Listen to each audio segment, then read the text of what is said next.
Hello दोस्तों, स्वागत है आपका हमारे इस ऑनलाइन प्लेटफॉर्म राज एग्जाम पर। आज हम इस क्लास में राजस्थान अध्ययन की कक्षा 6 की किताब हमारा राजस्थान की संपूर्ण किताब के वन लाइनर क्वेश्चनों के बारे में चर्चा करेंगे।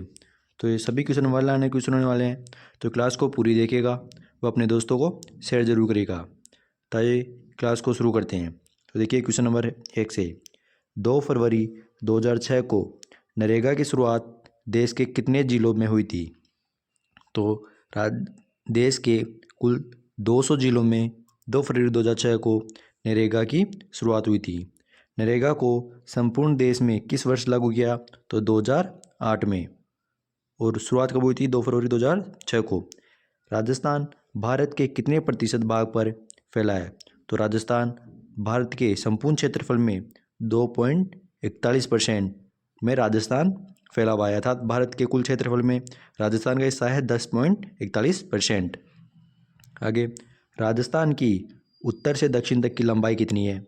तो राजस्थान की उत्तर से दक्षिण तक की लंबाई कुल 826 किलोमीटर है।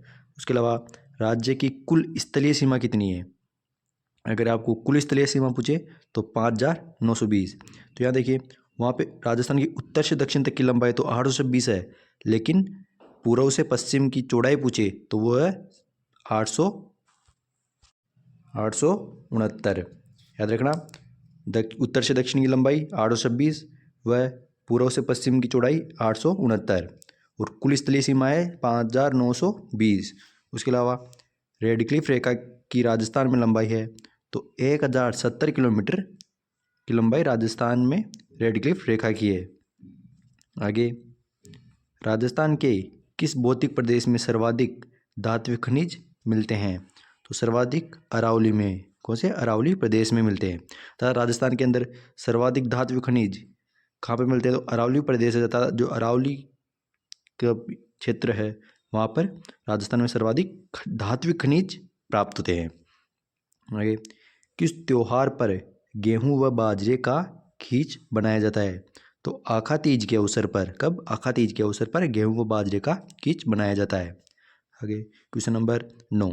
राजस्थान में भारत के कुल पशुधन का बहुमूल्य है तो 6.78%। नाचता हुआ पक्षी पत्थर की संदूक किस सभ्यता से प्राप्त हुई? तो नाचता हुआ पक्षी व पत्थर की संदूक ये सब बेराट की सभ्यता से प्राप्त हुए हैं। भारत का सबसे बड़ा रेलवे मॉडल कक्ष कहाँ स्थित है? तो ये क्वेश्चन बहुत महत्वपूर्ण, याद रखना इसको, कि भारत का सबसे बड़ा रेलवे मॉडल कक्ष राजस्थान के उदयपुर जिले के अंदर स्थित है। याद रखिएगा, उदयपुर जिले के अंदर। आगे, कोटा के दशहरे मेले की अत्यधिक आकर्षक रूप में पहचान किस शासक के काल में मिली थी? तो इसका उत्तर है उमेद सिंह। 13वां क्वेश्चन, उदयपुर के हरियाली अमावस्या की शुरुआत। क्या? उदयपुर के हरियाली अमावस्या की शुरुआत 1899 में किस शासक ने की? तो फतेह सिंह ने। फतेह सिंह ने हरियाली अमावस्या की शुरुआत 1899 में की थी, फतेह सिंह ने। श्री महावीर जी का मेला कब आयोजित होता है? तो चैत्र माह में श्री महावीर जी का मेला आयोजित होता है। बेराट का वर्णन किस यात्री ने किया? तो चीनी यात्री हेमंत सांग ने बेराट का वर्णन किया है। सूरसेन नामक राजवंश का वर्णन किस प्रशस्ति में मिलता है? तो बयाना के अंदर मिलता है। किसमें? बयाना में। याद रखना, सारे क्वेश्चन बहुत महत्वपूर्ण है, राजस्थान अध्ययन की किताब से लिए गए हैं, तो क्लास को पूरी देखना। सभी क्वेश्चन बहुत महत्वपूर्ण है और एग्जाम में कई बार पूछे भी जाते हैं। वृहद संहिता में किनके पतन का वर्णन मिलता है? तो ओधे का वर्णन मिलता है। कसवा अभिलेख किस जिले में? तो याद रखना, कसवा अभिलेख। कौन सा? कसवा अभिलेख, यह है कोटा जिले के अंदर स्थित है। कसवा अभिलेख कोटा के अंदर। गाय के मुख वाले प्याले तांबे के बेल किस सभ्यता से प्राप्त हुए हैं? तो गाय के मुख वाले प्याले, तांबे के बेल, ये सभी कालीबंगा सभ्यता से प्राप्त हुए हैं। और कालीबंगा सभ्यता राजस्थान में स्थित है, तो हनुमानगढ़ के अंदर। पूर्वी राजस्थान एवं गंगा घाटी में पल्वित होने वाली संस्कृति थी, तो वह है गणेश्वर सभ्यता। कौन सी? गणेश्वर सभ्यता। और गणेश्वर सभ्यता कहाँ है? तो सीकर में। याद रखना। और पूर्व राजस्थान एवं गंगा घाटी में पल्वित होने वाली संस्कृति है, याद रखना, गणेश्वर। आगे, त्रिरत्न चक्र के चिन्ह युक्त अलंकृत घड़े किस सभ्यता से मिलते हैं? तो त्रिरत्न चक्र के चिन्हित युक्त अलंकृत घड़े ये बेराट सभ्यता से प्राप्त होते हैं। और बेराट सभ्यता कहाँ स्थित है? पहले तो जयपुर में थी, परंतु नए जिलों के गठन के पश्चात यह कोटपुतली बहरोड के अंदर है। याद रखिएगा। भारतीय महामरुस्थल का भाग है। तो भारतीय महामरुस्थल का भाग है तो बाड़मेर व जैसलमेर व बीकानेर। बाड़मेर, जैसलमेर व बीकानेर ये मरुस्थल के महत्वपूर्ण जिले हैं। अर्थात भारत का मरुस्थल है उसका सर्वाधिक क्षेत्र इन 3 जिलों में है। आगे, नानसा अभिलेख किस जिले में है? तो नानसा अभिलेख भीलवाड़ा जिले के अंदर स्थित है। किस परियोजना से जयपुर अजमेर टोंक क्षेत्रों को जलापूर्ति की जा रही है? तो जयपुर अजमेर टोंक को जलापूर्ति की जाती है बिसलपुर से। और बिसलपुर किस नदी के तट पर बसा हुआ है? तो याद रखना, बनास नदी के। आगे, दूध तलाई किस जिले में है? दूध तलाई किस जिले में है? तो उदयपुर के अंदर दूध तलाई स्थित है। ये एक झील है। इसी तरह उदयपुर के अंदर कई सारी झीलें हैं, इसलिए उदयपुर को झीलों की नगरी कहते हैं। जैसे उदयपुर से संबंधित कुछ झीलें देखिए, अमरकुंड झील, मांदल मगरा झील, रुंडेला तालाब, ऐसी कई प्रकार की, पिछोला झील, फतेह सागर झील, कई प्रकार की झीलें उदयपुर में है। इसी के कारण उदयपुर को झीलों की नगरी कहते हैं। पोल्ट्री फार्मिंग है। पोल्ट्री फार्मिंग किसे कहते हैं? तो पोल्ट्री फार्मिंग का अर्थ होता है मुर्गी पालन। स्वास्थ्य सेवा का निःशुल्क नंबर है तो 108, आपको पता होगा इस चीज़ों। 29वां क्वेश्चन, देश में उपलब्ध जल का कितने प्रतिशत जल राजस्थान में प्राप्त होता है? तो देश के जो कुल जल उपलब्ध होता है उसमें से राजस्थान में पूरे देश का केवल 1% जल है, केवल 1%।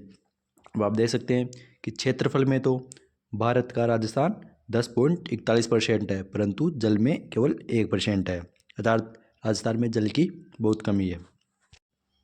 सुख सागर तालाब, काला सागर तालाब किस जिले में?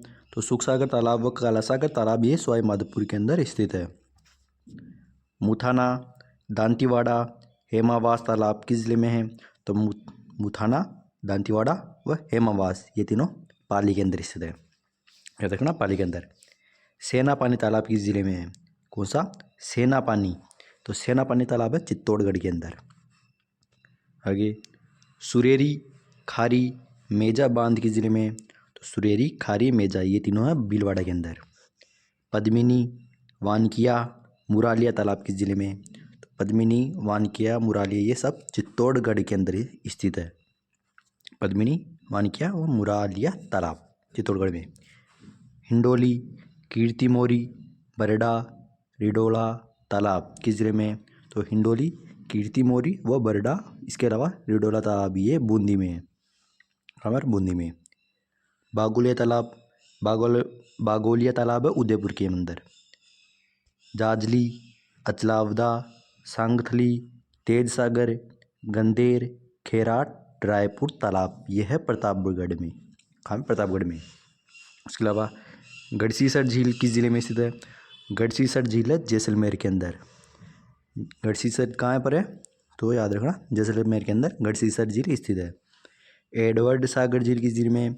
एडवर्ड सागर झील डूंगरपुर में है। कहाँ पर? डूंगरपुर के अंदर एडवर्ड सागर झील स्थित है। नागतलाई, जुगर, ममचेड़ी, निदर झील किस जिले में है? तो करौली के अंदर। उसके अलावा अजीत सागर बांध किस जिले में है? तो अजीत सागर बांध स्थित है झुंझुनू के अंदर। जयसागर और विजय सागर किस जिले में है? तो जयसागर और विजय सागर दोनों अलवर में है। कहाँ पर? अलवर में। आगे, प्रताप सागर झील किस जिले में स्थित है? तो प्रताप सागर झील स्थित है, प्रताप सागर झील जोधपुर में है। याद रखना, प्रताप सागर झील जोधपुर। उसके अलावा छापवाड़ा झील, कौन सी? छापवाड़ा झील ये जयपुर में है। कहाँ पर है छापवाड़ा झील? जयपुर में। 1520 में सर्वप्रथम जोधपुर में नाडी का निर्माण किसने करवाया? तो राव जोधा ने 1520 में सर्वप्रथम जोधपुर के अंदर नाडी का निर्माण करवाया था, राव जोधा ने। अपराजित पृच्छा ग्रंथ में, कहाँ पर? कौन सा? अपराजित पृच्छा ग्रंथ में बावड़ियों के कितने प्रकार बताए गए हैं? तो अपराजित परीक्षा ग्रंथ में बावड़ियों के कुल 4 प्रकार बताए गए हैं। स्वरूप सागर झील किस जिले में है? स्वरूप सागर झील ये है उदयपुर में। कहाँ पर? स्वरूप सागर झील उदयपुर के अंदर स्थित है। अब आप देख सकते हैं उदयपुर के अंदर कई सारे झील हैं, स्वरूप सागर झील भी उदयपुर में ही है। और वर्तमान में राजपूताना की किस परंपरागत जल संरक्षण प्रणाली को इराक में अपनाया हुआ है? तो याद रखना, वर्तमान में जो राजपूताना की खडीन परंपरागत जल संरक्षण प्रणाली है, कौन सी? खडीन। ये परंपरागत जल संरक्षण प्रणाली इराक में अपनाए हुए है। कौन सी? खडीन। आगे 1660 में निर्मित महामंदिर झालरा का प्रसिद्ध है, ये किस जिले में? तो 1960 में महामंदिर झालरा का प्रसिद्ध ये जोधपुर के अंदर स्थित है। उसके अलावा राज्य सरकार के किस वर्ष प्रारंभिक शिक्षा, कृषि, चिकित्सा व स्वास्थ्य, महिला व बाल विकास तथा सामाजिक न्याय व अधिकारिता विभाग पंचायती राज संस्था को सौंपा गया? तो 2010 के अंदर। कब? 2010 के अंदर। आज की क्लास यहीं समाप्त करते हैं। आगे के क्वेश्चनों की चर्चा अगली क्लास में करेंगे। अगले क्लास में ये पूरे क्वेश्चन कंप्लीट हो जाएंगे, अर्थात पूरी बुक के क्वेश्चन कंप्लीट हो जाएंगे। तो आगे की चर्चा अगली क्लास में करेंगे। अगर आपने अभी तक हमारे चैनल को सब्सक्राइब नहीं किया तो सब्सक्राइब कर लेना, वीडियो को लाइक करके अपने दोस्तों को शेयर जरूर कर देना। आगे की चर्चा अगली क्लास में करेंगे। तब तक के लिए धन्यवाद।